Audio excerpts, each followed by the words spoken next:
तर तुम्ही मनपूर्वक क्षमा कराल अशी अपेक्षा व्यक्त करतो. पुण्याच्या लोकांसमोर बोलताना एकतर म्हणजे पुण्याच्या लोकांसमोर बोलताना एकतर भीती वाटते. ती स्वाभाविक भीती घेऊन मी तुमच्या समोर उभा आहे, बसलेलो आहे. आता तुम्हाला दुसरा प्रश्न पडला असेल की खुर्चीवर का बसलोय, खुर्ची सोडवत नाही का? तर खाली बसल्यावर त्यांच्यासारखं ना मला वाजवता येतं ना मला गाता येतं. आमचा गळा म्हणजे बैलगाडीचा नळा.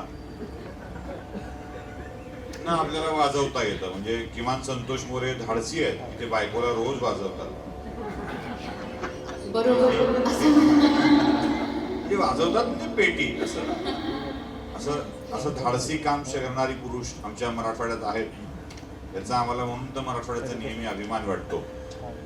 या दोघांचा परिचय मी तुम्हाला असा औपचारिकरित्या करून देणार नाहीये आणि मैफिलीमध्ये उगाच अशी औपचारिकता आणत पण आपण पुढे सरकणार नाहीये. अनौपचारिक हा गप्पा गाण्याचा कार्यक्रम आहे. त्यामुळे गाणी होतील, थोड्याशा गप्पा होतील. गप्पा अशा की ज्या ऐकताना आपल्याला बरं वाटेल, चांगलं वाटेल. बरं वाटेल त्यापेक्षाही आपण तेच बोलू जे खरं वाटेल. आणि ती खरी, बरी आणि सुरेल कथा सांगण्यासाठी आम्ही सगळे आता इथे आहोत. खरं तर घनश्याम पाटलांशी बोलल्यावरताना म्हणजे पहिला मला त्यांच्यावर आक्षेप आहे की माझा स्वागत वगैरे केलं. मी चपराक आहे, त्यामुळे चपराकचं स्वागत चपराकनी करायचं नसतं. त्यामुळे तो आक्षेप माझा कायम ठेवून मी पुढे सरकतो. घनश्यामजी, चपराक परिवाराचा एक सदस्य या नात्यानं मी ही ओळख करून देण्यासाठी आणि ही मैफिल पुढे नेण्यासाठी इथे बसलेलो आहे. निवेदक वगैरे अजिबात नाहीये. हे एक जोडपं तुमच्या समोर बसलंय ते आता मुंबईत स्थिरावलंय. म्हणजे खरं तर ते मुंबईकर झालेत, पण ते मूळचे मुंबईकर नाही आहेत. ते मूळचे मराठवाड्यातले. आणि एक धाडसी रहस्यमयी गोष्ट तुम्हाला सांगायची आहे. त्यांच्या कुटुंबातला एक सदस्य मुद्दामहून आणून समोर बसवलाय. मुद्दामहून आणून म्हणतोय म्हणजे कुठे गायब होऊ नये म्हणून पहिल्यांदा मुंबईला घेऊन गेलो सोबत आणि मुंबईहून आणून इथे आणून बसवलाय.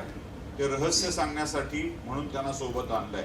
म्हणजे मी काही चुकून खरं बोललोच तर ते तुम्हाला खरं वाटणार नाही असावा पुरावा सोबत म्हणून त्यांना सोबत आणलाय. आमचे मित्र विजयकुमार स्वामीजी सोबत आहेत, ते पत्रकार आहेत लातूरचे. या दोघांचं लग्न पळून जाऊन झालंय. त्या पळून जाणाऱ्या लग्नाची कथा तुम्हाला सांगायची म्हणून ही मैफिल आहे. पळून जाणं काय असतं हे सांगण्यासाठी आपण आहोत. पळून जाऊन लग्न केलंय आणि आश्चर्याची गोष्ट अशी आहे की या दोघांनी आपल्या चांगल्या अनुदानित शाळेतल्या पगाराच्या नोकऱ्या सोडून देऊन पळून जाऊन लग्न केलं.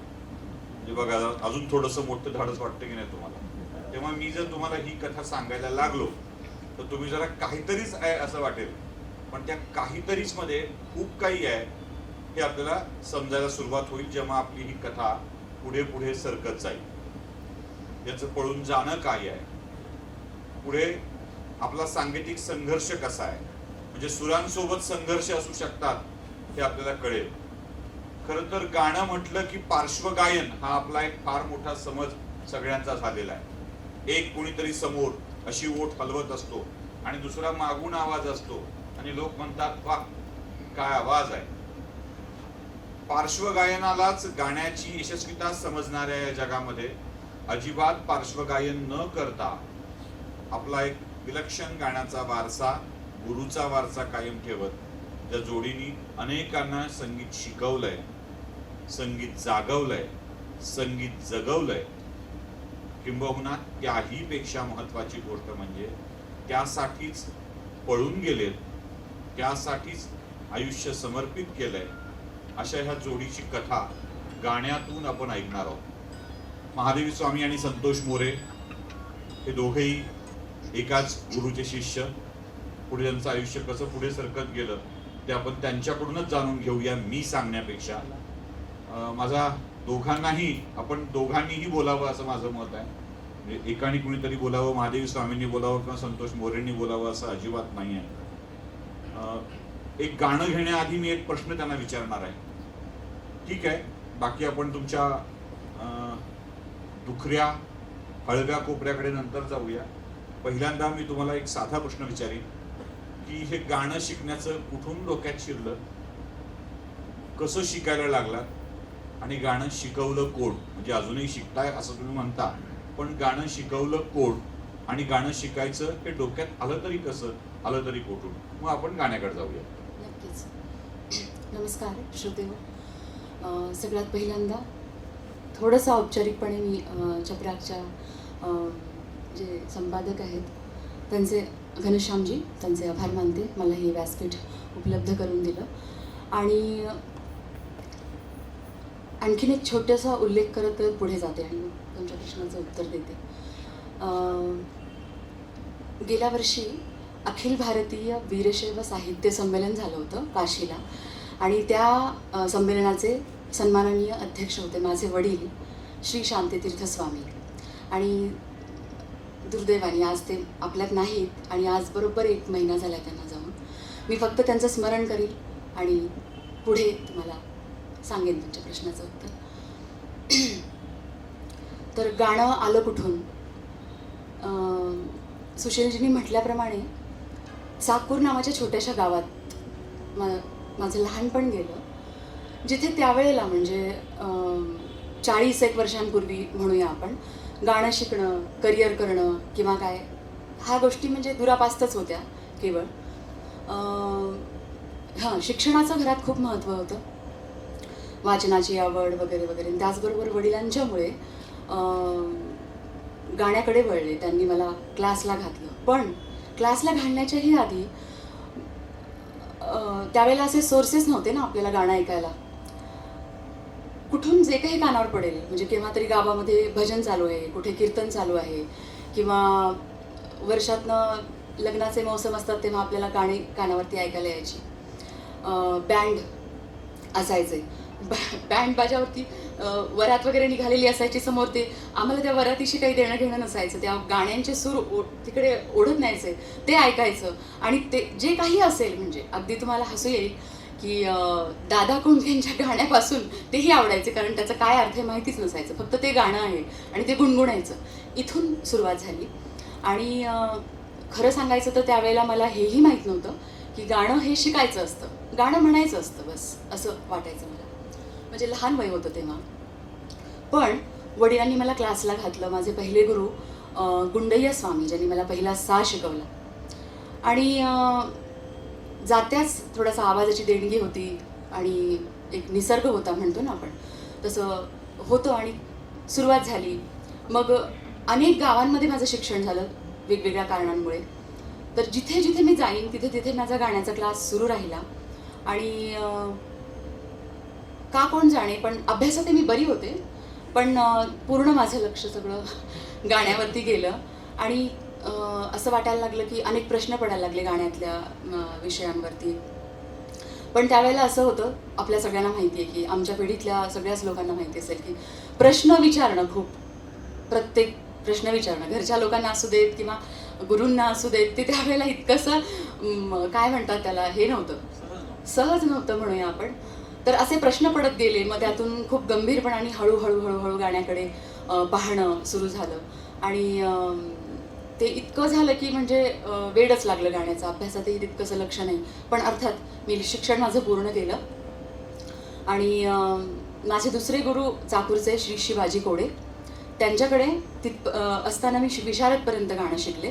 आणि पुढे अंबेजोगाईला श्री शिवदास देगलूरकर, जे पंडित जसराजजींचे शिष्य आहेत, त्यांच्याकडे मी 5-6 वर्ष शिकले. तर अशा पद्धतीने माझा प्रवास मी MA पर्यंत शिकेस तोवर चालू राहिला. ठीक आहे. एक विनंती आहे, एक शेर तुम्हाला मला सांगायचा आहे, म्हणजे पुणेकरांना तो शेर ऐकल्यावर बाकी सगळ्या गोष्टी कळेल असं मला वाटतं. कहते हैं कलाकार कभी मरता नहीं, उसे जिंदा दफनाया जाता है. ते स्वामी असल्यामुळे त्यांच्या नशिबात तेच आहे. पण कहते हैं कलाकार कभी मरता नहीं, उसे जिंदा दफनाया जाता है. कब्र खुदवा के देखो, तालियों के इंतजार में पाया जाता है. त्या असल्याशिवाय मैथिलीला मजाच येणार नाही. आणि ही वाट तर खूपच दूर जाणार आहे हो. जे अख्खा जीवन प्रवास सांगायचा आहे, तो आपल्याला ऐकायचा आहे, तो अनुभवायचा आहे. मला वाटतं हेच गाणं करून आपण आपली कथा पुढे सरकूया. ही वाट दूर जाते स्वप्नामधील गावात.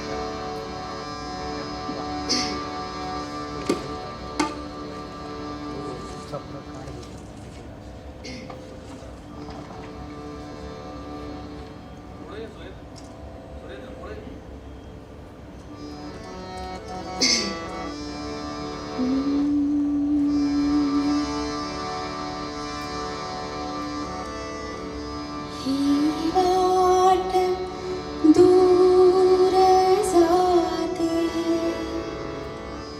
स्वप्नामधील गावा, ही वाट दूर जाते स्वप्नामधील गावा, माझ्या मनातला का तेथे असेल राहा, ही वाट दूर जाते स्वप्नामधील गावा, माझ्या मनातला का तेथे असेल राहा, ही वाट दूर जाते.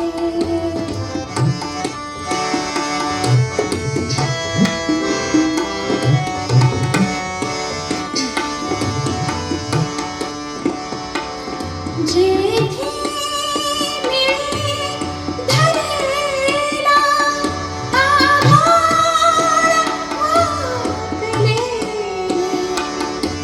अस्ताचला सजेते रंगबिंबटे कलेले, जेथे खुळ्या ढगांनी, जेथे खुळ्या ढगांनी रंगीन साज लावा, माझ्या मनातला का तेथे असेल राहा, ही वाट दूर जाते.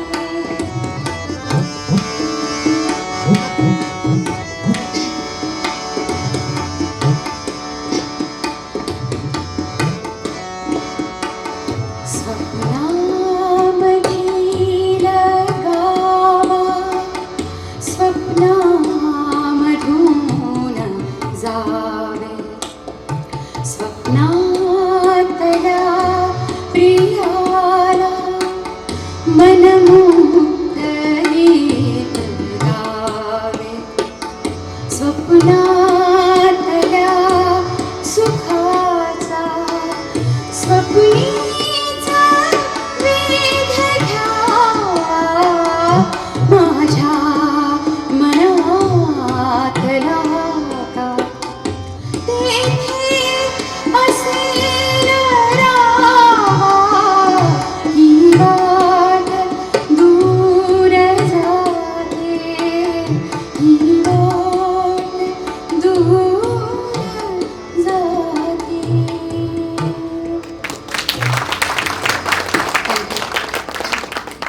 ही वाट दूर जाते स्वप्नामधील गावा. या गाण्यातली भावस्पर्श आपल्या मनाला होऊन जातो खरा, पण मुद्दाम हे गाणं त्यांच्या यादीतला क्रम बदलून मी पहिल्यांदा गायला लावलं, कारण ही वाट खरंच खूप दूर जाणार होती. आणि यातली आणखी एक ओळ खूप महत्वाची आहे, तेथे असेल का माझा स्वप्नातला रामा. आता गंमत अशी आहे की महादेवी स्वामी एका मध्यमवर्गीय कुटुंबातली मुलगी, थोडंसं अरे तुरे आलं, वय जास्त आहे माझ्यापेक्षा, पण आले तरी आता मैफिलीचा भाग म्हणून आपण सहन करून तुम्ही क्षमा करा. उलट बरं असतं असं अरे तुरे बोललं कोणी की आपणही जरा वयाने खाली यायला लागतो, आणि ती फिलिंगच खूप छान असते हो वय कमी झाल्याची. नाही प्रयत्न करतोय जवळ येण्याचा ते पुणेकरांच्या. तर ही वाट दूर जात होती, सोबत संगीत होतं. दोघांनाही यांना आणि त्यांना आपापल्या ठिकाणी नोकरी मिळाली होती. दोघांचे गुरु एक आणि नोकरीनिमित्त वडिलांचं शिक्षण नोकरी बर्दापूरला झाल्यामुळं जेवण झालंय आमचं, त्याच्यामुळं ते बर्दापूरचं नाव घ्यायला हरकत नाही. असं म्हणतात की अंबाजोगाई जवळच्या बर्दापूरचं नाव घेतलं की सकाळी सकाळी फक्त की जेवायला मिळत नाही, पण ते खोटं आहे. तिथली लोक बडेगाव अशा नावानं म्हणतात. गावासंबंधीचे असे अनेक किस्से आहेत, ते आपण नंतर कधीतरी बघूया. तर बर्दापूरला नोकरीच्या निमित्तानं दोघांची आणि गुरूंकडे जी काय ओळख असेल ती असेल. तसं दोघांचं सुरुवातीपासून काही नव्हतं. साहजिकच आहे, शिक्षण झालं, नोकरी झाली आणि नोकरी झाल्यावर महादेवी स्वामींसाठी स्थळ यायला सुरुवात झाली. स्थळ म्हणजे मग आजूबाजूचा, पाहुण्यातला, इकडचा तिकडचा अशी सगळी सुरू झाली. आणि इथे खरी महादेवी स्वामींच्या मनाची घालमेल सुरू होत होती. ती घालमेल अशी होती की लग्न करायला हरकत नाही, कुणाच तरी हात हाती घेऊन छान दूरच्या प्रवासाला जायलाही हरकत नाही, पण त्या प्रवासात हे सूर हे स्वर असतील का हा एक प्रश्न मनात होता. अगदी लग्न ठरलंही. लग्न ठरल्यावर काय झालं हे त्यांच्याकडून ऐकण्यात जास्त मजेशीर आहे. लग्न ठरल्यावर तंबोरा बाजूला ठेवायला सांगितला आणि मग तो क्रांतिकारी निर्णय घेतला. काय होता? चाकूर ते मुंबईपर्यंतचा प्रवास. महादेवी स्वामी सांगतील त्यांच्या थोड्याशा शब्दांमध्ये, आणि मग पुढच्या गाण्याकडे आपण जाऊया. तेही गाणं असंच अशय गर्व असणार. खरं म्हणजे थोडंसं विचित्र वाटतं मला, पहिल्यांदाच बोलते नाही. मुद्दाम मी यासाठी हा प्रश्न विचारलाय. खरं तर हे भावनिक बंध खुलवताना थोडंसं अडचणीचं होतं. विचित्र वाटू नये यासाठी मी पुन्हा मध्ये इंटरप्ट करतोय. आपण बऱ्याच वेळेला नाती जोडतो आणि जोडताना त्या वरच्यानं ठरवलंय ती गाठ आहे म्हणून जोडतो. कधी कधी एखाद्याचं निघून जाणं आपण आपल्या मनाने योग्य की अयोग्य नात्यांमधले न्यायाधीश म्हणून ठरवतो. आपलं न्यायाधीश होणं कसं आहे तर ते कसायासारखं आहे. ते मनावरही वार करतं, आयुष्यावरही वार करतं, आणि आपण तो वार नात्यांमधला काळजीचा म्हणून करत असतो आणि एखाद्याचं करिअर, आयुष्य भावना संपवत असतो. अगदी घटना घडल्यावर सुद्धा आरोपीच्या पिंजऱ्यात उभं करत सतत डिवचत असतो. तेच सगळ्याला समजावं यासाठी मी हा प्रश्न विचारलाय. कदाचित माधवीजी, कदाचित हे बंध उलगडताना थोडासा त्रास तुम्हाला होईल, पण अनेकांचा त्रास वाचेल एवढं मात्र नक्की. तो वाचावा, ती पीड निघून जावी यासाठी हा प्रश्न आहे. नक्कीच.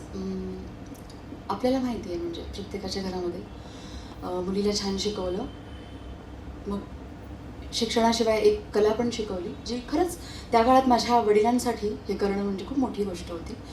की म्हणजे मी हे सगळं मानत नाही, पण तरीसुद्धा आमच्या समाजात वगैरे असं जे काही म्हणतो आपण, धाडस होतं आपल्या मुलीला कार्यक्रम करू देणं. नुसतं गाणं शिकणं असं नसतं ना, प्रेझेंटेशन आलं, गाणं बाहेर जाऊन कार्यक्रम करणं आलं. त्यावेळेला मी आकाशवाणीत गायले, हे सगळं त्यांनी मला करू दिलं. आणि याच्यामध्ये कोणीही खलनायक वगैरे नाही, कारण परिस्थितीच तशी असते, परिस्थितीच असते तशी. दुसरं कोणाला काही दोषारोपण वगैरे करण्याचा माझा अजिबात उद्देश नाही आहे. पण काय असतं की आपण शेवटी आपले आईवडील, आपले गुरुजी, आपले सगळं म्हणता म्हणता कुठेतरी आपल्या स्वतःला एक स्वतःची वाट शोधावी लागते. गाणं फक्त चांगलं म्हणून खूप रियाज करून काही उपयोग नसतो. त्याला पुढे आयुष्यभर जोपासत राहण्यासाठी काही कठीण निर्णय घ्यावे लागतात. माझी काहीच ना नव्हती. वडील माझ्यासाठी, माझ्या वडिलांनी बाय द वे माझ्यासाठी, म्हणजे पूर्ण देशभरामध्ये जो कोणी मुलगा असेल जो माझ्या मुलीला पुढे माझ्यासारखं गाणं शिकवेल अशी मुलं बघितली. त्या विचारांचं काही हे नव्हतं, कारण की त्यांच्यामुळे आज मी इथे गाते. त्यांनी एक सुरांचं वेड मला लावलं आणि ते मी कुठे घेऊन आले. आपल्या स्वतःच्याच शब्दांनी मी स्वतःचीच कौतुक करते माझं स्वतःचं. पण खरोखरच, कारण की काही गोष्टी असतात ना, त्या इतक्या आपल्या हृदयाला हे टोचण्यात येणाऱ्या असतात. पण शेवटी काय असतं की आपण एकीकडे नुसती एक व्यक्ती नसतो, आपण घरातला कुटुंबाचा एक भाग असतो. आपल्यावर जबाबदारी असते. मी मोठी घरामध्ये, मला 3 बहिणी छोट्या, आणि घरात सुंदर साहित्याचं वातावरण, गाण्याचा आस्वाद घेणारे सगळे. पण ते काय झालं, लग्न म्हटलं की तिथेच आता ठीक आहे, आता लग्न करा आणि संसार करा. तेही वाईट आहे असं मी म्हणत नाही, कारण मी आज संसार करतेच आहे. प्रेम करून संसार करणं आणि आईवडिलांनी करून दिलेलं संसार करणं काही वेगळं नसतं हो. एकच असतं. तेच सगळं करावं लागतं मुलीला.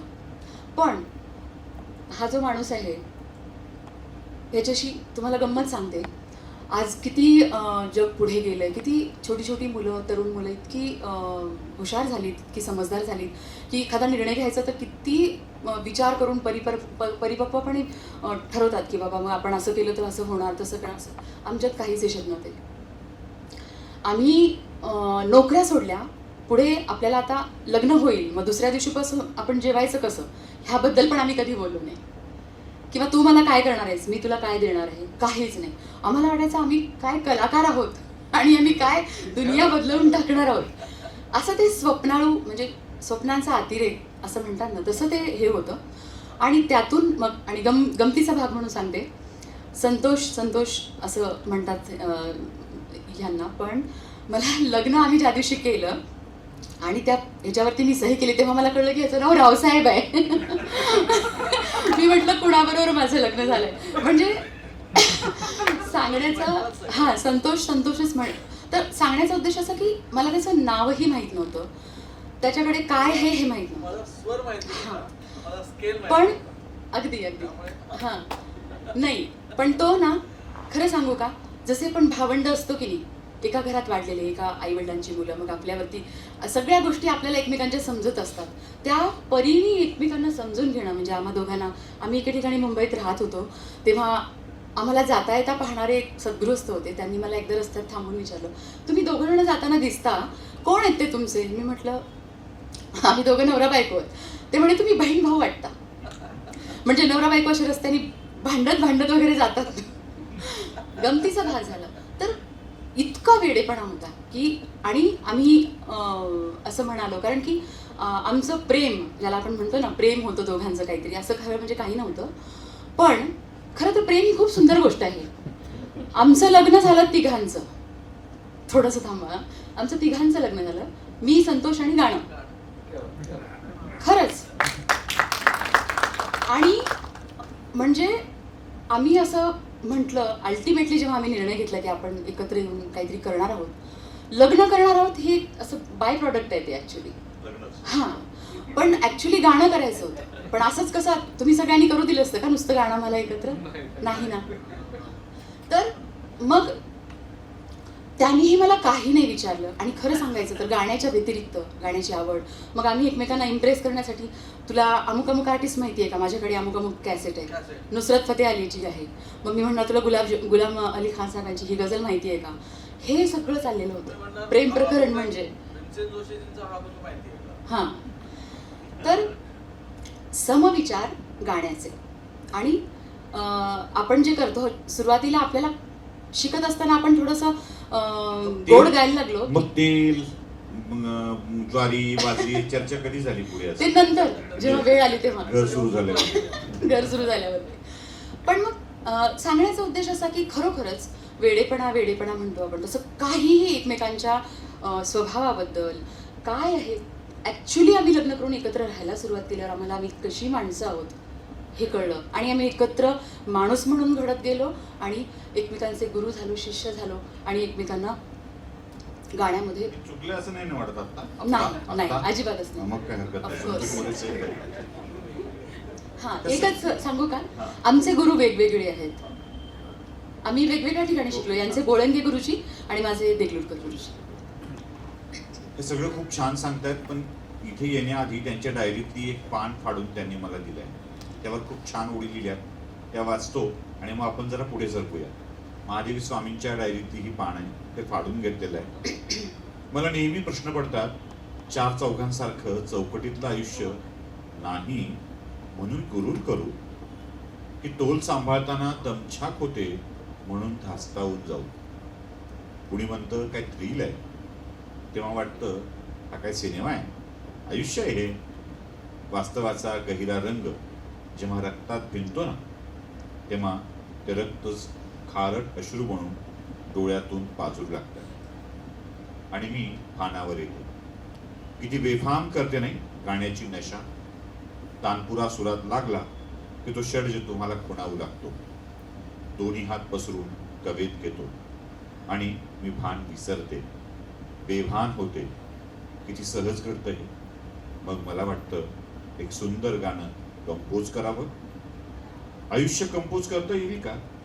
मग मी स्वतःशीच म्हणते, आयुष्याचा कंपोजर तर तो आहे, तो उपरवाला. त्या उपरवाल्यानं कंपोज केलेलं हे सुरेख गाणं, ही जोडी आता का पुढे सरकते आहे, पण त्या उपरवाल्याने यांच्या नशिबातलं गाणं देखील खूप सुरेखरित्या कंपोज केलेलं आहे.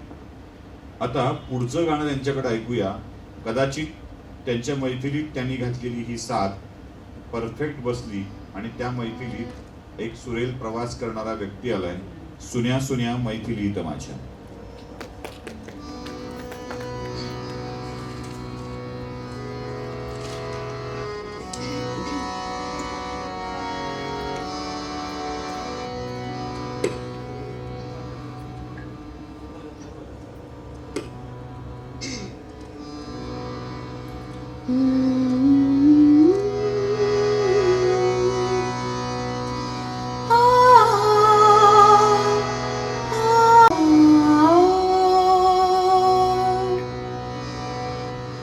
सुन्या सुन्या मैफिलीत माझ्या, सुन्या सुन्या मैफिलीत माझ्या, सुन्या सुन्या मैफिलीत माझ्या.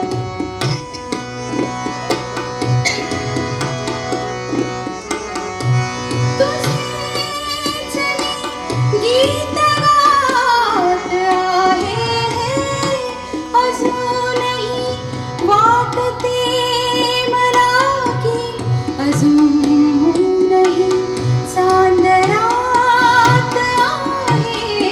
सुन्या सुन्या मैफिलीत माझ्या.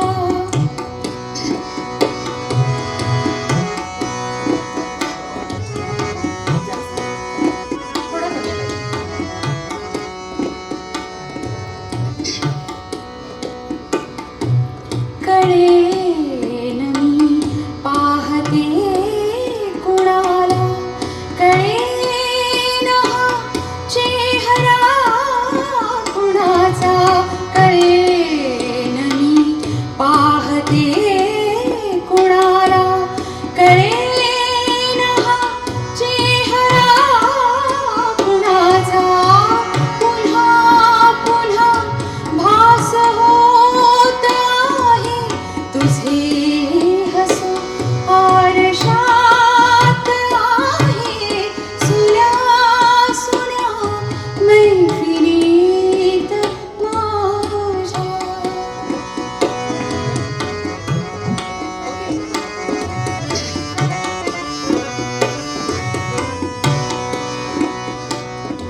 सख्या तुला भेटतील माझे, तुझ्या घरी सूर ओळखीचे.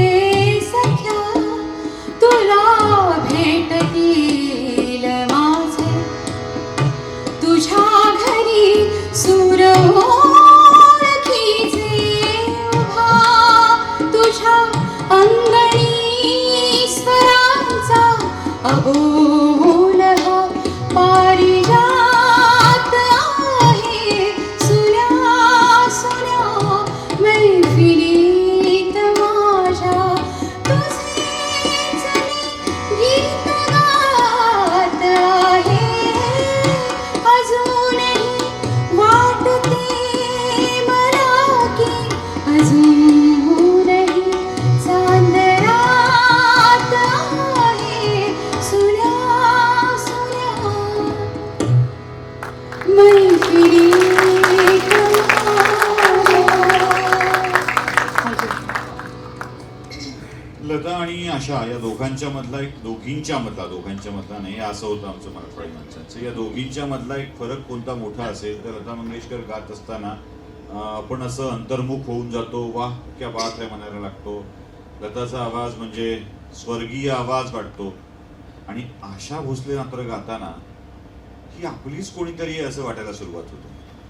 तो आपलेपणा आणि तो आनंद या दोन्हीत खूप मोठा फरक असतो आणि तो दोघींच्या आवाजामध्ये जाणवतो. मला वाटतं हे दोघींचं हेच वेगळेपण दोघींनी कायम ठेवलेलं आहे. खरं तर आता पार्श्वगायनाच्या क्षेत्रामध्ये खूप जण यायचा प्रयत्न करतायत, खूप जण यशस्वी होत आहेत. पण असा प्रकारात कोणत्याही जाण्याच्या भानगडीत न पडता एखादा ब्रेक मिळालाय, एखादा पिक्चर मिळालाय, एखादी सिरियल मिळाली आहे, अशा कोणत्याही यशाच्या मागं न लागता किंवा कुठलं तरी टायटल सॉन्ग गाता आलंय, कुठल्या तरी रियालिटी शो मध्ये जाता आलाय, तिथं मग यश मिळालंय आणि मग प्रचंड यशस्वी झालंय, प्रचंड पैसे मिळाले, हे सहज शक्य असताना सुद्धा ते न करता आपली संगीताची आराधना, स्वरांची आराधना कायम ठेवली आहे. प्रवाहाचं पाणी आटल्यावर पाय न भिजवता पैलतील गाठेन असं म्हणण्यात कसला आलाय पुरुषार्थ. प्रवाहाविरुद्ध स्वतःला झोकून देऊन यशाचा दुरस्त किनारा गाठण्यामध्ये खरी मौज असते आणि त्यात खरं आयुष्य असतं. मला वाटतं हेच खरं आयुष्य. प्रवाहाविरुद्ध स्वतःला झोकून देऊन जगण्याचं काम हे दोघंही करतायत. कसं करतायत ते त्या दोघांचं आयुष्य समजून घेतल्यावर तुमच्या सगळं लक्षात यायला लागेल.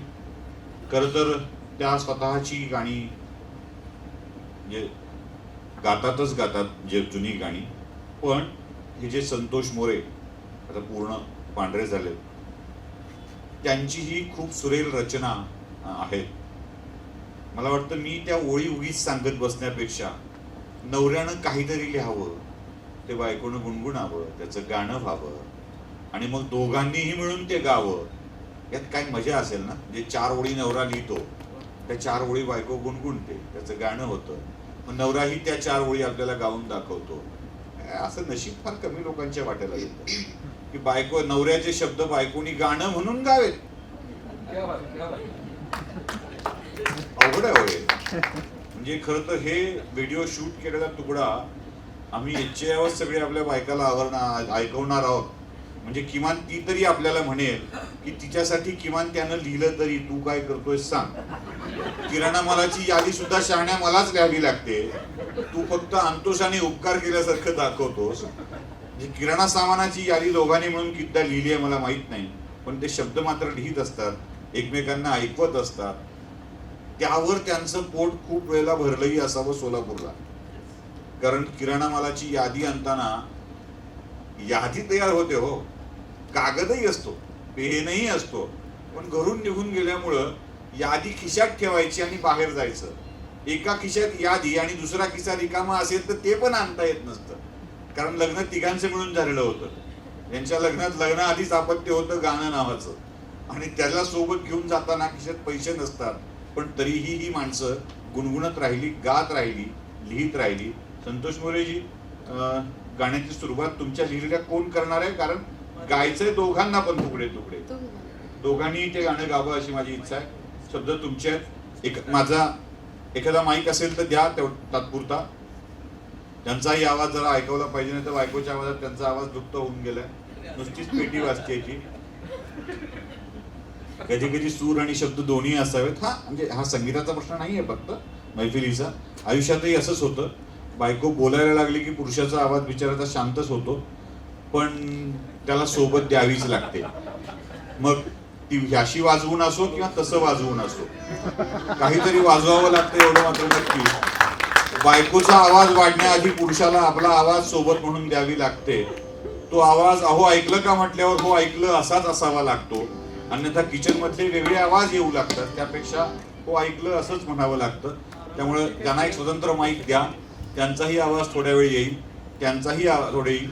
आणि ही छानशी गझल आहे जी संतोष मोरे, सॉरी रावसाहेब मोरे यांनी लिहिली. Sorry to interrupt you. ही मी लिहिली आहे आणि त्यांनी कंपोज केली आहे. ओके, हा, ही बायकोनी लिहिली आहे, यांनी कंपोज केली आहे. तर दोघांच्याही शब्दांचा याच्यामधला हा हे आहे. तर ऐका ती गझल. कोणीतरी लिहितं, कोणीतरी गातं, ही मजाच वेगळी आहे. संतोष मोरे असं म्हणायला नको आता तरी आपण रावसाहेब मोरे म्हणूया.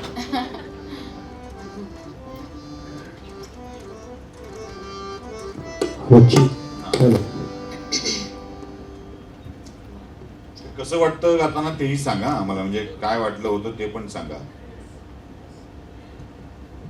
शब्द मी सांगत बसत नाहीये, लोकांनी ऐकावेत, ते तुमच्या तोडूनच ऐकावेत. बघा मी नाही, मी थोडं श्रेय नवऱ्याला द्यायचा प्रयत्न केला चुकून, तर लगेच सॉरी टू इंटरप्ट यू ही मी ते सांगायला ते विसरले नाही. नाही असं फक्त सोपं काय लग्न- फॅक्ट लग्नात- फॅक्ट सांगायची म्हणून. Hello hello check hello check hello check.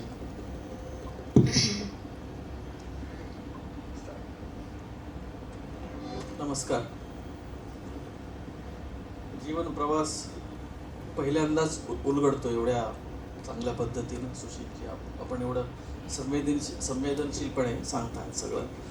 आणि तो जो सुरुवातीचा प्रवास होता आमचा, एकदम सुरुवात लग्न झाल्याबरोबर, आणि ते त्यावेळेचा तो जो आय विटनेस एक व्यक्ती या सभागृहात आहे, सुरेंद्र सोलापूरचा, आमचा खूप जीवलग स्नेही आहे, आमचा खूप जवळचा. हां, गाण्याकडे येतो मी. एके दिवशी मी बाहेर गेलो असताना, काही वर्षापूर्वीची गोष्ट आहे, महादेवीने अचानक मला फोन केला. अरे मला खूप सुंदर ओळी सुचल्यात. ती गार्डनमध्ये वॉक करत होती, इव्हनिंगला वॉक करते. तर मी म्हणालो मग आता कसं? ती म्हणाली सुचल्यात, आता विसरून जायच्या आत, घरी जायला वेळ आहे, मला विसरून जायच्या आत काय करू मी आता? मी तेवढं गर्दी आहे इथं, रेकॉर्ड पण करून करता येत नाही. तर मी म्हणलं तू मॅसेज कर मला. त्या 4 ओळी तिनं मॅसेज केल्या मला. आणि मग मी जेव्हा घरी आलो तेव्हा त्या 4 ओळींची एक गझल तयार झाली. आणि असं नाही होत की लगेच मी घेतली आणि लगेच काहीतरी संगीत केलं. आजकाल होतं, पण आम्हाला नाही होत तसं. त्यावरती तो विचार करायला लागतो. आणि उगीच कुठलं तरी काहीतरी गला म जोडून आता भोपालीत करू का मग भैरवी करू असं न करता एक स्वतंत्र काहीतरी सुचावं अशी माझी इच्छा होती. बरेच महिने गेले तेव्हा गाणं पूर्ण तयार झालं. टप्प्याटप्प्यात 2-3 अंतरे त्याचे 2-3 शेर तयार झाले. आणि जेव्हा लग्नाचा वाढदिवस जेव्हा आमचा जवळ येत होता, महादेवीला मी विचारलं की दरवर्षी तिला मी विचारायचो की तुला काय हवंय. ती म्हणायची मस्त एक मैफिल करूया, आणि आम्ही करायचो. हां, बाकी काही आजपर्यंत तिने मागितलं नाही, की जे जनरली असं लागेल की नाही मला नाही माहिती. ठीक आहे, मी सुरुवात करते.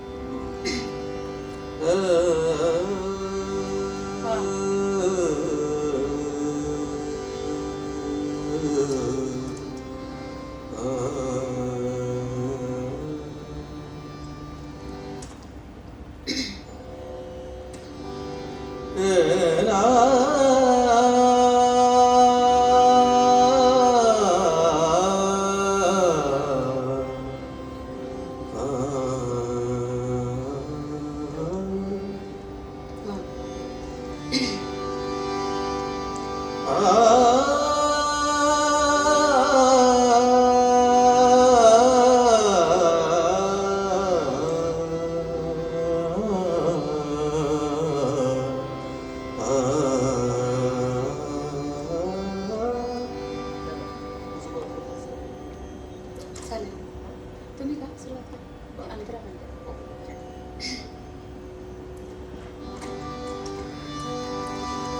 रूठने मनाने का सिलसिला चलता रहे. रूठने मनाने का सिलसिला चलता रहे. मौसमों का रंग यूं ही प्यार पर चढ़ता रहे. रूठने मनाने का सिलसिला चलता रहे. रूठने मनाने का सिलसिला चलता रहे. मौसमों का रंग यूं ही प्यार पर चढ़ता रहे. रूठने मनाने का सिलसिला चलता रहे.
पहिला शेर पुन्हा एकदा म्हणते, शब्द थोडे वेगळे म्हणाले होते.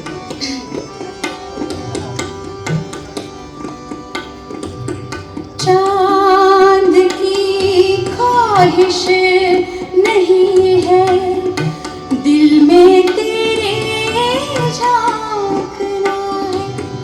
म्हणजे याचा अर्थ एवढंच म्हणायचा आहे की खूप मोठ्या गोष्टी नको, फक्त एकमेकांमध्ये संवाद पाहिजे.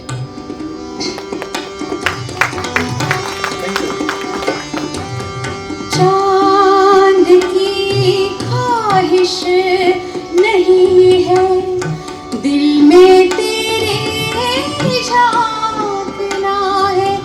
प्यार से एक दूसरे को रात भर तकते रहे.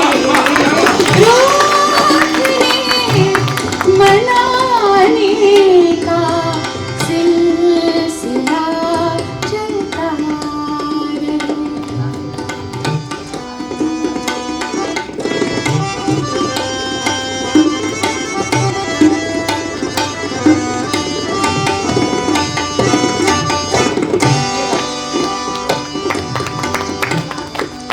और तुम एक दूसरे को जान ले, पहचान ले.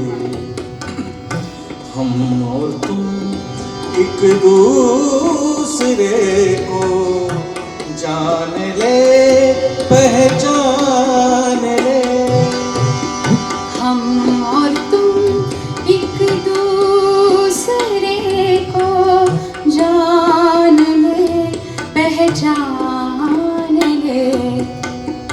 हम और तुम एक दूसरे को जान ले, पहचान ले. ये न हो कि बेवजह हम अजनबी बन के रहे.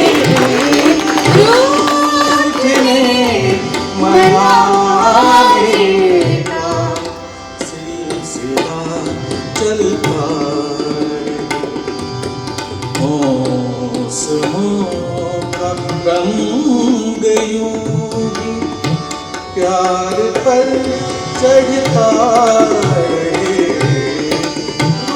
रूठने मनाने का सिलसिला चलता रहे. सिलसिला चलता रहे. सिलसिला चलता रहे. वा, क्या बात आहे. थँक्यू थँक्यू सो पुण्यात मच. ही शिट्टी वाजते बघून आम्हाला जरा बरं वाटलं हो. नाही, लातूरची चिठ्ठी पुण्यात वाजते हे अजून बरं वाटणार. खूपच सुरेख गझल आपण ऐकली आहे. लातूरची शिट्टी वाजली आहे, लातूरकर मंडळी गातायत, काही बीडकर आहेत त्यांनीही गायलं आहे. एक गझल इथे मला 4 ओळी ऐकवाव्या वाटतात आणि मग पुढे आपण सरकूया. आमच्या मराठवाडी मित्राचीच एक गझल आहे, खूप छान आहे, याच विषयाला पुढे नेणारी आहे. इथेही तिथेही बरे वाटते, इथेही तिथेही बरे वाटते, कधीही कुठेही बरे वाटते. तुझे प्रेम जादू भरे येवडे, या दोघांसाठी. तुझे प्रेम जादू भरे येवडे, नसुनी बरेही बरे वाटते. असेही तसेही बरे वाटते. म्हणजे आहेत बरं का, आम्ही आमचं लांबून चाललंय हे. असेही तसेही बरे वाटते, आता तर कसेही बरे वाटते.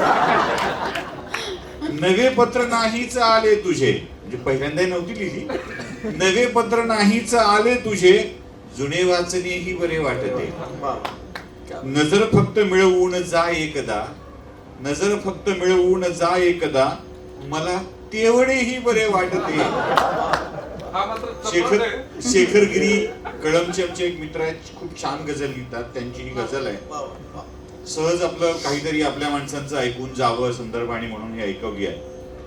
खर तर चांदची ख्वाहिश नव्हती, कधीच नव्हती. नाही देखील, पण जे मिळालंय ना ते चांदपेक्षा कमी नाही आहे. काय मिळालंय, काय मिळालंय असा प्रश्न विचारला ना की पटकन आपल्या समोर येतं की अरे महादेवीला चित्रपट मिळाला की काय, संतोषने कुठे पार्श्वसंगीत दिलंय की काय, कुठली सिरियल, एखादं छानसं गाणं, असं काहीही मिळालेलं नाहीये. जे मिळालंय ते खूप छान मिळालंय. आपल्या गुरुनी स्वतः संगीत शिक्षण देता देता आपल्या पोराचं मनगट आपल्या शिष्याच्या समोर करावं आणि त्याला सांगावं की आता माझ्या पोराला तू गंडा बांध आणि त्याला शिकव. त्यांचे गुरु कोण, शिष्य कोण, संतोष या तोंडून ऐकण्यात जास्त मजा येईल. आणि आणखी एक किस्सा जो महादेवीला मी सांगण्याची विनंती करणार आहे तो म्हणजे नौशादजींचं एक गिफ्ट आपल्याला मिळालंय. तेही काय सांगावं, आधी ते गुरु आणि त्या गुरूंनी शिष्य कोणता दिलाय ते ऐकूया आणि मग महादेवींच्याकडून तो किस्सा ऐकूया. संतोषजी. येस.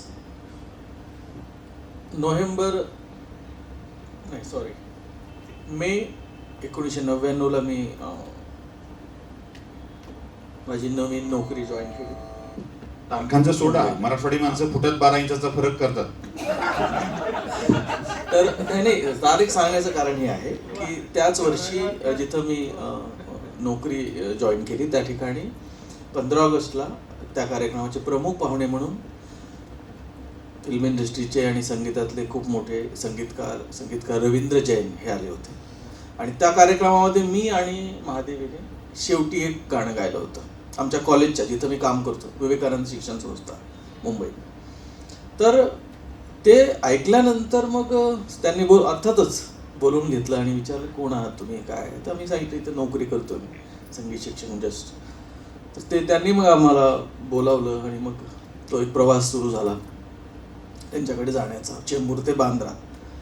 आणि मग असं करत करत करत त्यांनी एका वसंत पंचमीला सरस्वती पूजनाला आम्हाला बोलवलं आणि त्या दिवशी त्यांच्या मुलाच्या संगीत शिक्षणाची जबाबदारी माझ्यावर दिली. आणि आज तागायत तो मुलगा, आयुष्मान नाव आहे त्याचं, आज तागायत तो माझ्याकडे गाणं शिकतो. तो एक खूप छोटा, म्हणजे 4वी-5वीला होता, 4थीला होता तेव्हापासून शिकतो. जस्ट त्यांचं MBA पूर्ण झालंय. आणि शेवटच्या काळामध्ये सुद्धा रवींद्र जैन यांना, त्यांच्याकडून खूप शिकलो आम्ही दोघं. त्यांना मी वचन दिलं होतं की हा जोपर्यंत शिकू इच्छितो तोपर्यंत मी त्याला जरूर शिकवेन. तर ते आज तागायत चालू आहे. आणि त्यांनीच जी वाट दाखवली मला, ह्या वाटेने तुम्ही जा. आम्हा दोघांना ते म्हणायचे की तुम्ही असेच राहा, जरी हे सगळं चंदेरी दुनिया असली मुंबईतली, पण तुम्ही मातीला पकडून राहा. त्यांनी शेवटच्या त्यांच्या 1-2 आठवड्यातच नंतर ते गेले. त्याआधी आमचं जेव्हा बोलणं झालं त्यावेळी एकदा म्हणाले होते मला की ये शरीर हमारा मिट्टी से बना है, मिट्टी में ही मिलने वाला है, स्पेस में हमारे लिए कोई जगह नहीं है, तर उसको पकड के रहो. त्यात खूप काही सांगणं होतं. तर ते मग अविरत चालू आहे. मला वाटतंय एवढं पुरेसं आहे बोलणं.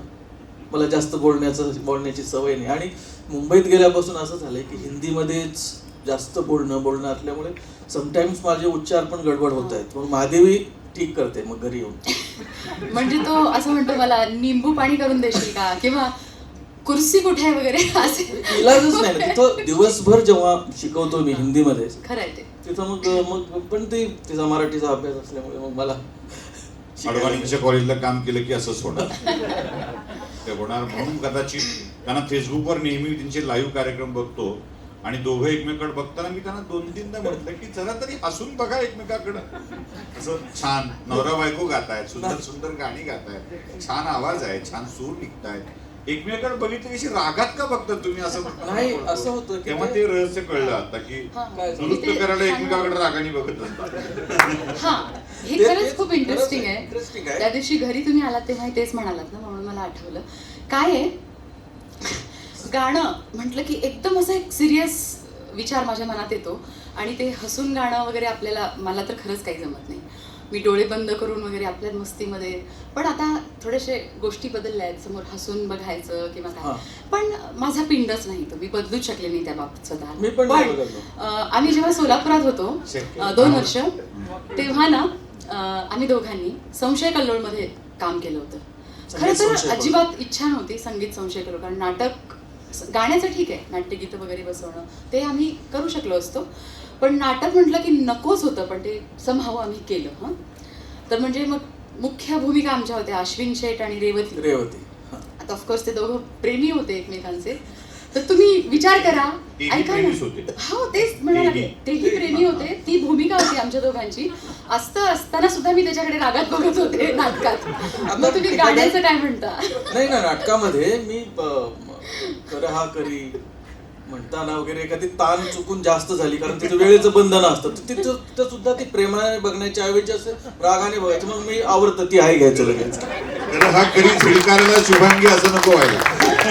काही वेळ नाही. म्हणजे हे केवळ तो राग आहे ना, तो तसं नाहीये. म्हणजे कायम असं थोडं एवढं इकडे तिकडे होऊ नये, हा एक जो एक संस्कार आहे असं म्हणूया आपण. नाही, त्याच्यामुळे थोडंसं होतं असं वाटतं. शिवाय म्हणजे त्या कृत्रिम गोष्टींना खरंच नाही महत्व दिलं आम्ही. हा म्हणजे म्हणजे हसून specially असं गायला तर नाही. छान वाटतं, त्याबद्दल काही माझं म्हणणं नाही. नवशाचींचं काय घडलं होतं हो, ते नक्कीच सांगायचं राहिलं. सांगते, हा, नवशाचींचं. हा किस्सा ऐकायला आपल्याला खूप आवडेल. हो हो नक्कीच.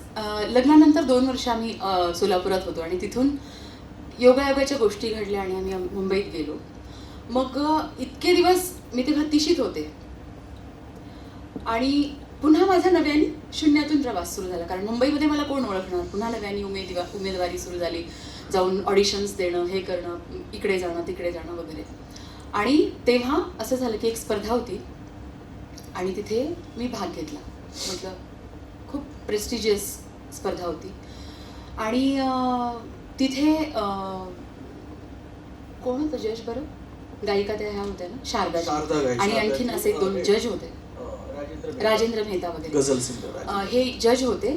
2-3 राऊंड होते आणि 3 राऊंडपर्यंत मी गेले. हे झालं, सगळी स्पर्धा संपली आणि समोर गेस्ट म्हणून नौशादजी बसलेले होते. तेव्हा ते म्हणजे हां म्हणजे तेव्हा अगदी नंतर 2 वर्षात ते गेले मला वाटतंय. व्हीलचेअरवरच होते ते, पण ते आले होते, समोर बसले होते. म्हणजे आपल्याला केवढा तो म्हणजे माझ्या मनामध्ये हे की आपलं नौशादजींच्या समोर आपण गातोय. तर एनिवे मग असं झालं की स्पर्धा संपली. मग निकाल ऐकायला पण आम्ही उत्सुक होतो, माझ्यापेक्षा संतोषच जास्त. तर निकाल लागला आणि मला कुठलंच बक्षीस मिळालं नाही. म्हणजे मी हा व्हिडिओ केला आहे बरं का, ही आठवण सांगितली, पण मी हे नाही सांगितलं की मला बक्षीस नाही मिळालं, कारण मला त्यामध्ये जायचं नाही की का नाही मिळालं त्या लोकांचं, असं काही नाही. That was different thing. तर मग पूर्ण निकाल जाहीर झाला आणि काहीच नाही मिळालं. मग हा एकदम असं की कसं नाही झालं, तुला कन्सोलेशन पण नाही मिळालं. म्हटलं ठीक आहे, हरकत नाही, आपण इथे गायलो, हेच खूप मोठे एक स्टेज मिळालं आपल्याला, व्यासपीठ मिळालं. म्हणून मग मी तो म्हणाले चल आपण आता घरी जाऊया. म्हटलं नको, आपण थांबूया ना, पूर्ण प्रोग्राम बघूया. मग असं झालं की सगळं काही अनाऊन्स झालं. नौशादजींना स्टेजवरती बोलवलं त्या संयोजकांनी आणि त्यांचा सन्मान केला शाल वगैरे देऊन त्यांचा. मग नौशादजींनी काय करावं, त्यांनी माईक हातात घेतला आणि म्हणाले की यहाँ पे एक लड़की बैठी है, मैं उसका नाम नहीं जानता, उसने भैरवी में एक गाना गाया था, उसको मैं बुलाना चाहता हूँ. मुझे ये नहीं पता कि किसका नंबर आया और क्या हो गया.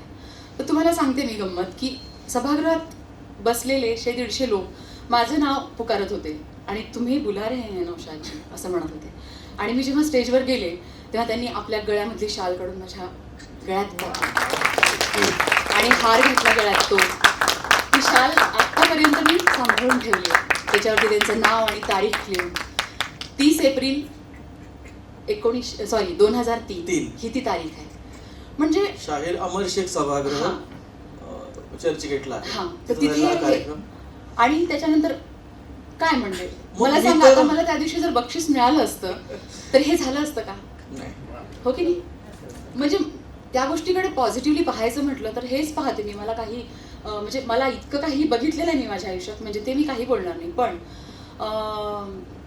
हे नाही मिळालं तर मला अजिबातच काही वाटत नाही. खरंच सांगते, काहीच वाटत नाही मला. पण ह्या वाटेवरून मी चालली आहे, मी गाते, मी स्वरात हे करते आणि आज असे समोर इतके लोक बसलेले असताना त्यांना मी एका धाग्यात गुंफू शकते आणि ते त्यांना आनंद देऊ शकते. हे ह्याच्यापेक्षा माणसाच्या आयुष्यात मोठं काय असतं सुशीलजी, नाही का? रवींद्रजींनी आपल्या मुलाचा हाती दिलेला हात आणि नौशादजींनी अंगावर टाकलेली शाल, हे 2 गोष्टी उन्हात मायेचं पांघरण भरून येतील, थंडीत त्याच मोठी ऊब देतील, पावसापासूनही तेच संरक्षण करतील आणि ही शाल पुढे आयुष्यभर पुरणार आहे. एक गझल ऐकवावीशी वाटते आणि मग पुढे गाण्याकडे सरकतोय. आमचा मराठवाडी मित्र आहे औरंगाबादचा वैभव देशमुख, रंगकाम करायचा हो बोर्डावरती, अजूनही तेच काम करतो एखाद्या कंपनीत रंगाऱ्याच. तो काय लिहितो ऐकूया आणि मग तुम्हाला गाणं मी का कसं ऐकवतो ते पण कळेल आणि कोणत्या गाण्याकडे जातोय ते पण कळेल. 4-6 ओळीच ऐकवणार आहे, फार वेळ घेणार नाही. घनश्यामजी रागराग बघताय, पुढे कवी संमेलन आहे आणि त्यात आधीच कविता म्हटल्यावर तर बोर व्हायचं काम आहे. सांज घराशी घुटमळताना आठवते का काही, भवताली कोणी नसताना आठवते का काही. सांज घराशी घुटमळताना आठवते का काही, भवताली कोणी नसताना आठवते का काही. एक हिवाळा उडउडणारा थरथरणारे गाणे, हात घेऊनी हातामध्ये धुक्यात हरवून जाणे. धुके उन्हाला पांघरताना आठवते का काही, भवताली कोणी नसताना आठवते का काही. भोळी स्वप्ने, संतोषी, भोळी स्वप्ने नयनी घेऊन दोघे जागत होतो. भोळी स्वप्ने नयनी घेऊन दोघे जागत होतो. मागत होती तू मजलान, मी तुझला मागत होतो. आभाळी तारा तुटताना आठवते का काही, भवताली कोणी नसताना आठवते का काही. पावरली तू हात तुझा मी तेव्हा अवचित धरला. पावरली तू हात तुझा मी तेव्हा अवचित धरला. रंग तुझ्या गालाचा माझ्या ओठांवर थरथरला. पाना आड कळी लपताना आठवते का काही, भवताली कोणी नसताना आठवते का काही. सांज घराशी घुटमळताना आठवते का काही. आमच्या औरंगाबादचा वैभव देशमुख नावाचा कवी सध्या पुण्यात एका कंपनीत जॉब करतोय आणि आपल्या शब्दांची आराधना करतोय. त्यालाही अशीच एखादी साथ लवकरच लाभू दे जी तुमच्या जीवनात आली. तिन्ही सांजा सखे मिळाल्या.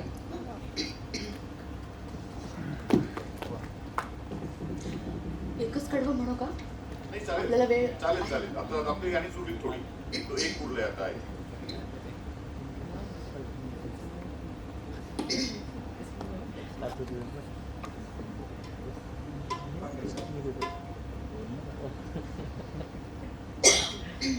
एक कडवं याचं आणि काय बोलू? दोन आहे. हो.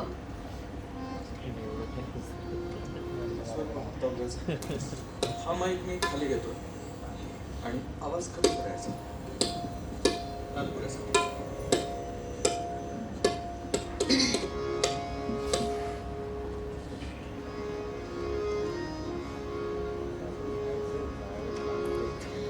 तिन्ही सांजा सखे मिळाल्या. तिन्ही सांजा सखे मिळाल्या. देई वचन तुला. तिन्ही सांजा सखे मिळाल्या. देई वचन तुला. आज पासुनी जीवे अधिक तू माझ्या हृदयाला. तिन्ही सांजा सखे मिळाल्या.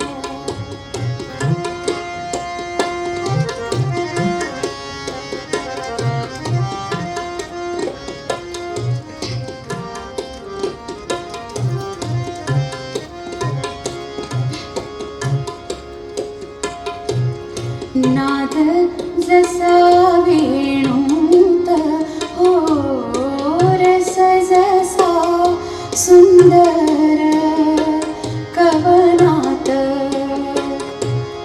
गंध जसा सुमनात. रस जसा बघया द्राक्षात. पाणी जसे मोत्यात. पाणी जसे मोत्यात.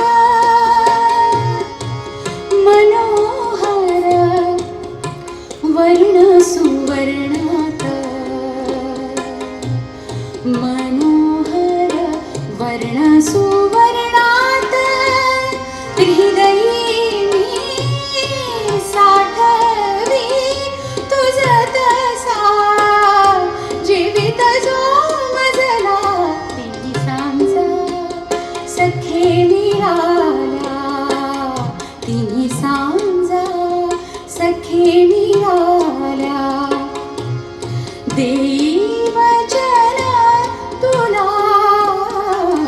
तिन्ही सांजा सखे निराल्या. हे गाणं निवडण्यामागचं कारण तुम्हाला सांगतो. जे त्यांनी सांगितलं सुरुवातीला सांगणं टाळलंय ते कारण असं आहे की संतोष मोरे आणि महादेवी स्वामी यांनी सोबत जाण्याचा निर्णय घेतल्यावर संतोष मोरेंनी महादेवी स्वामींना एक शब्द दिला होता. तो अनेक वर्षांनी आम्हाला कळला, ही गोष्ट वेगळी, पण शब्द असा दिला होता की महादेवी तू तुझं गाणं जपलं पाहिजे आणि ते जपण्यासाठी मी आयुष्यभर प्रयत्न करेन. स्वतः नोकरी केली, स्वतः सगळं सांभाळलं, पण बायकोच्या गळ्यातलं गाणं पुन्हा बायको केली नंतर, म्हणजे बायको करण्याचा हा निर्णय गाणं जपतानाचा नव्हता. गाणं जपलं आणि ते जपण्यासाठी बायको असणंच आवश्यक होतं म्हणून बायको केलं. आयुष्यभर ते वचन संतोष मोरेंनी जपलंय आणि तिच्या गळ्यातलं गाणं कायम सांभाळून ठेवलंय.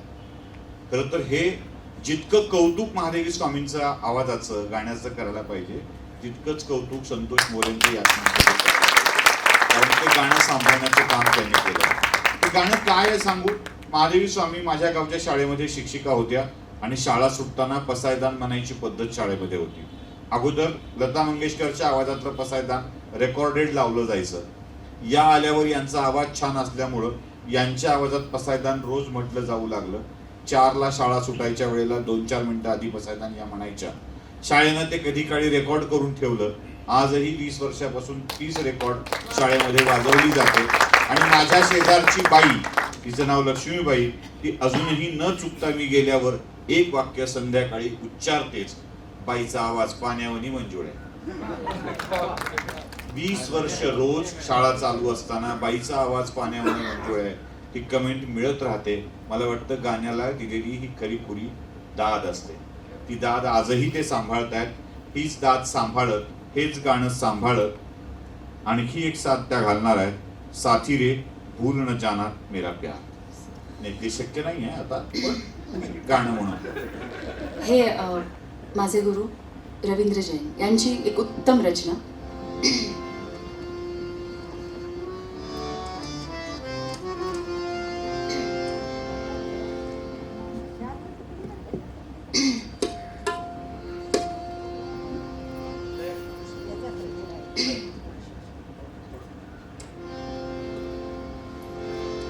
साथी रे भूल जाना मेरा प्यार.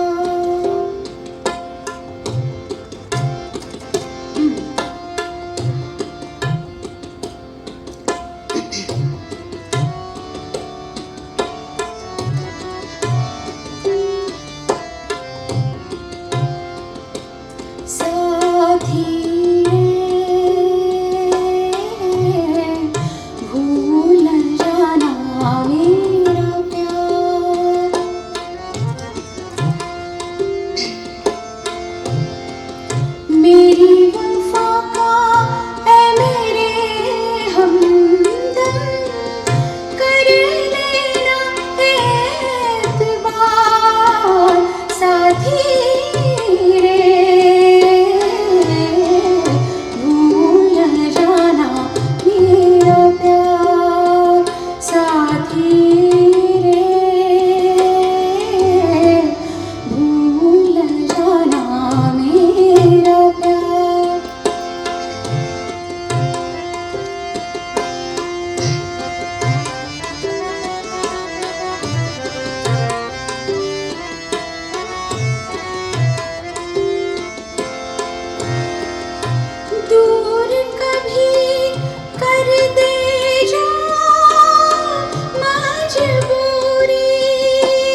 थांबावं अशी विनंती करताना थांबलं की मग मात्र खूप त्रास होतो. त्यापेक्षा लोकांना जेव्हा असं वाटत असतं की हे संपूच नाही, चालूच राहिलं पाहिजे सदैव असं, तेव्हा एक छानसा विराम यावा आणि मग तिच्या अवीट गोडी आपल्या मनामध्ये साठवून राहते, जिभेवरती चव रेंगाळत राहते, गाण्यामध्ये ते गाणं गुणगुणत राहतं आणि मग ते कायम आपल्या मनात साठवून राहतं. आपण अशाच एका मुद्द्यावरती ही मैफिल थांबवणार आहोत, पण या दोघांचाही सूरप्रवास असाच अखंड कायम राहणार आहे. आपल्या सगळ्यांच्या त्यांना शुभेच्छा आहेत. शुभेच्छा यासाठी म्हणतोय की परंपरागत मार्गांचा वापर न करता, परंपरागत पेक्षा सुद्धा आता नव्याने आलेल्या, माफ करा परंपरागत चुकतोय माझा इथे, नव्याने आलेल्या यशाच्या मार्गाचा वापर न करता, ती फुटपट्टी न लावता, ते मापदंड न लावता आपलं गाणं जगत राहणं, गाणं फुलवत राहणं, गाणं मांडत राहणं, गाणं गात राहणं आणि त्याही पेक्षा मोठी गोष्ट म्हणजे गाणं जगत राहणं, हे त्यांनी केलेलं आहे. दुसरं कुठलं यश अजून नसतं. त्याला तुम्ही किती यशस्वी झालात ते असं कुठल्या फुटपट्टीत मोजता येत नसतं. खरं तर सगळ्यात मोठं यश आहे, त्यांना मी म्हणालो होतो की घराच्या पायऱ्या उतरल्याबरोबर कॉलेजातल्या पायऱ्या चढाव्या लागतात असं घर मुंबईत मिळायला नशीब लागतं. ते घेऊन संतोष मोरे आले. आपण पेटीचा आवाज वाजवावा आणि तिकडून या सालात त्या सानं लगेच सुरुवात करावी असं पाहिला म्हणजे आपल्या पेटीच्या सुरांना बायकोचा सूर जुळायला किती जन्माची पुण्याई पुरुषांना लागते विचारा त्यांना. हे पुण्याई घेऊन तुम्ही आलेला आहात. त्यामुळे यापेक्षा वेगळं सुख ते कोणतं. तुम्ही गाणं म्हणत असताना ते ऐकत राहावं वाटतं, लोकांना चालूच राहावं वाटतं, यापेक्षा दुसरं यश ते कोणतं. अनेक वर्षांनी का असेना गावाकडच्या मंडळींना ते आपण ऐकावं असं वाटतंय आणि दुसऱ्याला ऐकवावं असं वाटतंय. अरे हे राहूनच गेलं असं म्हणावं वाटतंय. यापेक्षा सुख आणि यश हे दुसरं कोणतं. पैशात कित्येकांना यश मिळतं, प्रसिद्धीत कित्येकांना यश मिळतं. तसं यश आमचे चपराकचे घनश्याम पाटील देखील मिळवत आहेत. वेडा माणूस लातूरून निघाला होता, काम करायला लागला सुद्धा तेव्हा वेडाच वाटला होता. काय हे वेड डोक्यात घुसलंय. चांगल्या कागदाची रद्दी करण्याचा धंदा घनश्याम पाटलांनी घातलाय अशी आज सगळ्यांची धारणा होती. पण त्या रद्दीत विलक्षण सुख पाटलांना सापडलं आणि आज पाटलांच्याकडं प्रगंध प्रकाशित करायला मोठमोठ्या लेखकांची यादी आहे. मला वाटतं हे वेडच आपण जपलं पाहिजे. ते वेडच आपला पुरस्कार आहे, ते वेडच आपली कमाई आहे, ते वेडच आपलं यश आहे. एकदा देवाणी मैथिलीच्या शेवटच्या गाण्याआधी मी कथा सांगणार आहे, त्यानंतर काहीही बोलणार नाहीये. आभार मानून आधीच मी खाली बसणार आहे, माईक बंद करणार आहे आणि त्यांच्या गाणं संपल्यानंतर ही मैफिल देखील संपणार आहे. त्यामुळे एक छोटीशी कथा मी सांगून माझ्या निवेदनाला विराम देणार आहे. एकदा एक वेडा देवाकडे धावत धावत गेला. धावत धावत जाऊ शकतो देवाकडे थेट, तो फक्त वेडा असतो. संतोषी शहाण्या माणसाला थेट जाता येत नसतं देवाकडे. तो चिकित्सा करत असतो. देव आहे का, आहे का, तो 4 हातवाला असेल की 2 हातवाला असेल, उरलेल्या 2 हातांनी तो काय करत असेल, मग खात कोणत्या हाताने असेल, मागच्या 2 पैकी उजव्या की पुढच्या 2 पैकीच्या उजव्या, असे अनेक प्रश्न तो विचारत असतो. पण वेडा माणूस 4 तर 4 भानगडीत कशाला पडा, तो देव आहे ना एवढा म्हणत असतो. तो थेट देवाकडे गेला आणि देवाला म्हणाला, देवा मला बाकी सगळं कळलं, म्हणा माझ्या घरी राहतो त्या भिंतीला 4 खांब आहेत, तुझ्या एवढ्या मोठ्या आव्हाळाचा आधार कोणता असेल, कोणता आधार असेल. देव हसला, म्हणाला तुला माझ्या आव्हाळाचा आधार शोधायचा आहे का, ठीक आहे, हे गाव आहे म्हणला पुणे नावाचं, त्या गावात जा. जे तेव्हा गाव होतं, आता गाव म्हटल्यावर पुणेकर उगीच माझ्या मागं तुला गाव वाटलं का, महानगर झालंय वगैरे वगैरे काही म्हणायचे. तर ते गाव आहे पुणे नावाचं, तिथे जा आणि त्या गावातल्या प्रत्येकाला भीक मागायची. ते म्हणलं भीक मागितल्यावर आव्हाळाचा आधार कळतो, हो, फक्त अट एक आहे की भीक मागताना गावातल्या माणसाला शिवाय देऊन मागायची. मला लोक मारतील ना, मला नाही, शिवाय देऊनच मागायची. देवाची आज्ञा पाळायची असते. वेड्याला कळतं, शाण्याला कळत नाही. शाणा कुणाची चिकित्सा करतो. आला खाली, देवानं सांगितलं ऐकायचं. खाली आला, देवाची आज्ञा म्हणून त्यानं भीक मागायला सुरुवात केली. या घरात जा, त्या घरात जा, शिव्या दे, कळतं का, थेरडे, म्हातारडे, थेरड्या, बबच्या वाराकडीतल्या शेट्टीची विभक्ती प्रत्यय लावून दिलेल्या सगळ्या देऊन झाल्या. आता या शिव्याच्या बदल्यात मिळणार काय? कुणी दगड फेकून मारलं, कुणी केरसुरी फेकून मारली, कुणी काठीनं मारलं, कुणी कशाने मारलं, कुणी कशाने मारलं. इतका मार खाल्ला रक्तबंबाळ झाला. संध्याकाळपर्यंत सगळ्या घरात भीक मागितली. संध्याकाळ झाल्यावर हा वेडा आता देवाला शिव्या देऊ लागला. ते म्हणलं ह्या देवाच्या तर आता बघतोच का. म्हणलं हे एक शेवटची झोपडी राहिली आहे, तिला मागतो म्हातारीला, तिच्या हातचा मार खातो. किती कॉन्फिडन्स बघा. तिच्या हातचा मार खातो आणि मग जाऊन देवाची बघतो. गेला गावच्या बाहेर बिचारी म्हातारी. मुळा मुठा तेव्हा खूप स्वच्छ होत्या. ती झोपडीत स्वयंपाक करत बसली होती. झोपडीत स्वयंपाक करता करता तो बिचारा या घरासमोर गेला. रक्तबंबाळ होता, शिवाय द्यायच्या होत्या. ते म्हणलं, ए थिरडे, दिसत नाही का तुला? लवकर वाढ, भूक लागली, मला काय तर खायला दे. म्हणला भीड मागायची मला तुझ्याकडे. त्या बाईने किलकिले डोळे करून बाहेर बघितले. रक्तबंबाळ झालेला माणूस कोणीतरी दारात उभा आहे. ती म्हणली, बाळा किती लागलंय रे तुला? कोणतरी मारलाय वाटतं, ये आतमध्ये ये म्हणून. हे गेलं आपलं म्हातारीनं बोलवलंय म्हणून. ही म्हातारीनं आपल्या पोराचे कपडे काढले. तुझ्या एवढाच माझा पोरगा आहे रे, म्हणजे तिचे कपडे तुला येतील. मी गरम पाणी केलंय, पोरगा कामावून येणार आहे, तो स्वच्छ आंघोळ करतो आलं की. त्या गरम पाण्याने पहिल्यांदा तू आंघोळ कर, पाणी नंतर मी पोरासाठी ठेवते. तुझ्या जखमा धुवून घे, गरम गरम स्वयंपाक केलाय तेवढा खाऊन घे, बरं वाटेल, आणि मग पुढे जा बाळा, आराम पडला तर. म्हातारीचं हे बोलणं ऐकून तो वेडा तहान, भूक, जखमा, रक्त, वेदना सगळं विसरला. धावत पळत देवाकडे गेला. देवाला म्हणला, ते बाकी नंतर, शिव्या बिव्या नंतर. म्हणला, मला एक सांग, अख्ख्या पुण्यात सगळ्याला शिव्या देऊन भीक मागितली, सगळ्यांनी मला मारलं, की म्हातारी मात्र मला म्हणाली, थोडं खाऊन जा हो बाळ, आंघोळ पण कर, लागलंय तुला, तुझ्या जखमाला औषध लावू का? ही काय भानगड आहे? ती म्हातारी एकटी वेगळी कशी? देव हसला. म्हणाला, वेड्या, सापडलं तुला तुझ्या प्रश्नाचं उत्तर? नाही, ती म्हातारी तर माझ्या आबाळाचा आधार आहे.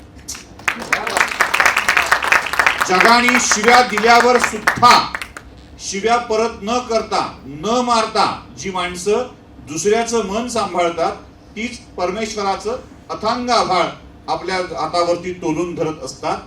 आणि अशी माणसं कदाचित वेडी असतात. वेडी माणसंच परमेश्वराचं आभाळ तोलून धरत असतात.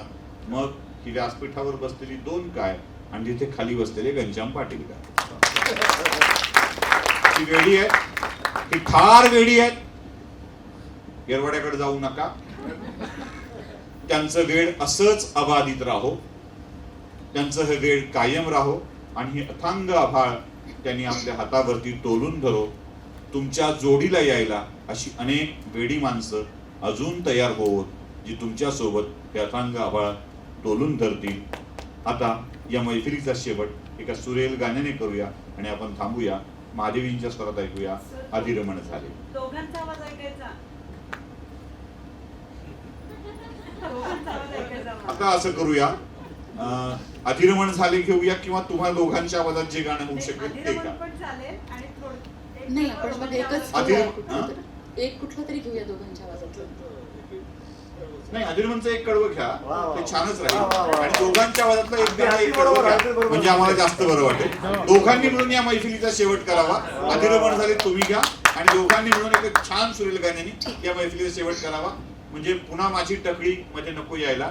कसं आहे, छान सगळं चालू असताना तुम्हीच मध्ये काहीतरी आपला आवाज घेऊन या, तो तुमचा रसभंग करणारा ठरो, असं न होता एका सुरेल आवाजात ते यावं. यासाठी मी आता हा माईक बंद करतो आणि दोघांना विनंती करतो, आधी अधिरमण झाले, त्यानंतर दोघांच्या आवाजात ते गाणं म्हणता म्हणता विचार करा. एकमेकांना कळेल, टेलिपॅथी आहे, आणि ठरवून गा. ठीक आहे. तशी सगळी जुनी गाणी आतापर्यंत घेतली मी. सुशीलजींचं म्हणणं होतं की ह्या 8-10 वर्षातलं काही एखादं असावं, तेव्हा हे गाणं मी अक्षरशः 4 दिवसांमध्ये तयार केलं. काही चुकलं तर क्षमस्व.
अधीर मन झाले मधुर घन आले अधीर मन झाले मधुर घन आले धुक्यातले नभातले सख्या प्रिया सरीतुनी सुरेल धुंद स्वर हे आले अधीर मन झाले मधुर घन आले धुक्यातुनी नभातले सख्या प्रिया सरीतुनी सुरेल धुंद स्वर हे आले अधीर मन झाले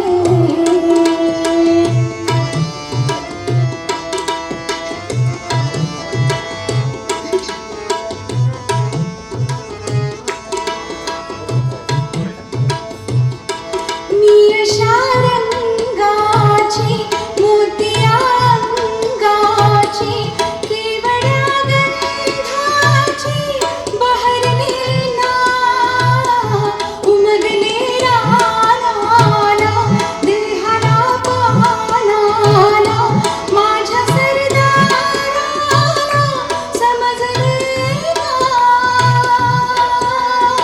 आला रे काळजा घाला रे झेंगला घाला रे गगन भरी झाले अधीर मन झाले मधुर घन आले धुक्यातुनी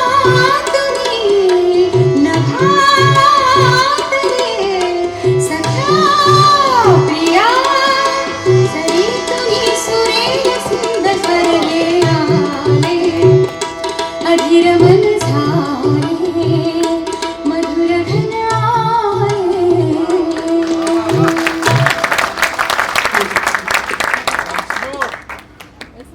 Once more. थँक्यू मी हे थोडंसं चुकत चुकत म्हणाले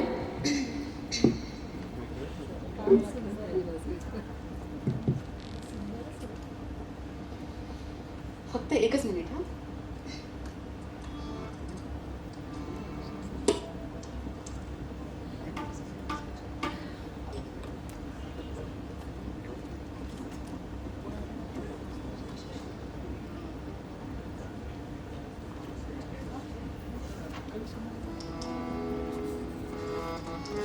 तर सगळ्यांचे एकदा मनापासून आभार मानू आपण मानू खूप- इच्छितो हां, आणि खूप छान साथ दिलीत खूप सुंदर प्रतिसाद दिलात म्हणून इतकं मी गाऊ शकले. मला खूप भीती वाटत होती गाण्याचं, ठीक आहे पण काय बोलावं वगैरे, काही चुकून एखादा शब्द इकडे तिकडे झाला असेल आपण क्षमा करावी. आणि घनश्याम पाटील त्यांची पूर्ण टीम, शुभांगीताई, पुन्हा कमळगावकर सर आणि आमचे एवढा वेळ स्टेजवरती आम्हाला मायेनं आणि अधिकारानं आणि खूप प्रेमानं मुलाखती घेणार वगैरे ठीक आहे, पण ते त्याच्या प्रेमाने ते आमचेच होऊन गेले असं झालं. ते हे 4 माणसं स्टेजवर बसलेत असं नव्हतंच, मी तर पाहतच नव्हतं, एकच काहीतरी आहे आणि तो प्रवाह आपल्यापर्यंत आम्ही पोहोचवत होतो. या सर्वांचे आभार मी तुमचे मानतो. आणि सुशीलजी, विजूभाऊ आमचे, ज्यांच्यामुळे हे शक्य झालं आम्हाला, आमचा आवाज घनश्यामजींपर्यंत पोहोचला. आवाजच काय, आमच्या भावना त्या आधीच पोहोचल्या. मला वाटतं त्या निमित्तानं ही आपली सर्वांची भेट झाली आणि असा एक कार्यक्रम एवढ्या लवकरच घडून आला. त्याबद्दल आम्ही सदैव तुमच्या ऋणात राहू इच्छितो. जसं सुशीलजींचा बर्थडे होता, ते म्हणाले की मी थँक्यू म्हणणार नाही, मी ऋणात राहू इच्छितो. ते खूप आवडलं मला. आम्ही तुमच्या ऋणात राहू इच्छितो. बस, मला जास्त बोलता येत नाही. थँक्यू.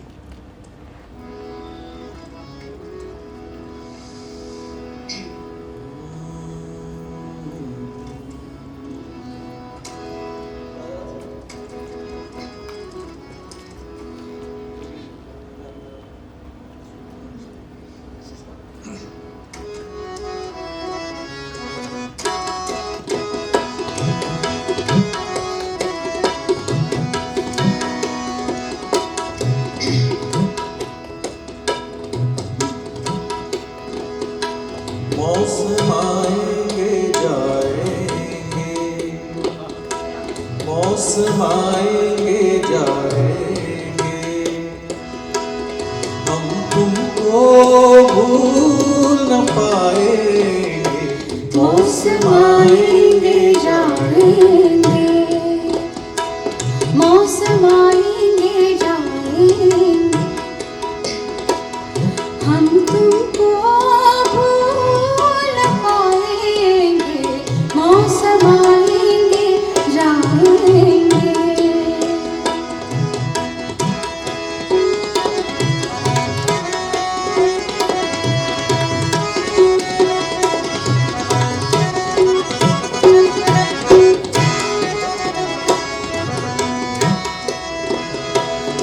जाड़ों की बहार जब आएगी, धूप आंगन में लहराएगी, गुल दोपहरी मुस्काएगी, शाम के चराग जलाएगी।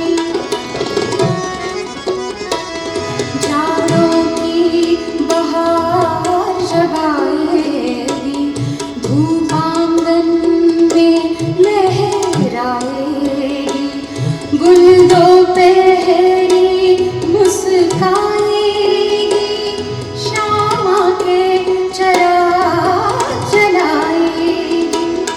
जब रात बड़ी हो जाएगी और दिन छोटे हो जाएंगे, हम तुमको भूल न पाएंगे। मौसम आएंगे जाएंगे।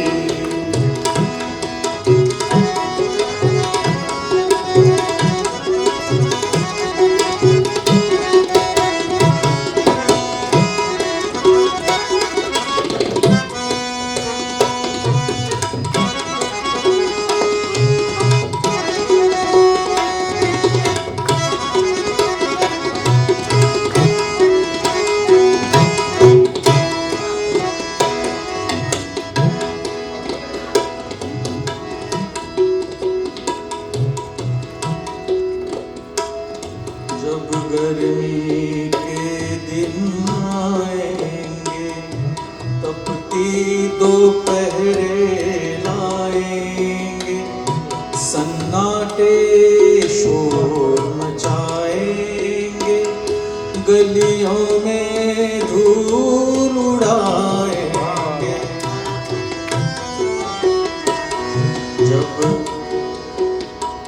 जब गर्मी के दिन आएंगे, तपती दोपहरे लाएंगे, सन्नाटे शोर मचाएंगे, गलियों में धूल उड़ाएंगे।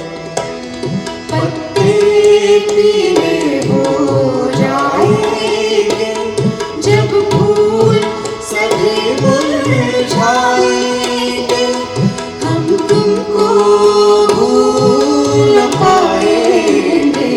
मौसम आएंगे जाएंगे, मौसम आएंगे जाएंगे, हम तुमको भूल न पाएंगे। मौसम आएंगे जाएंगे।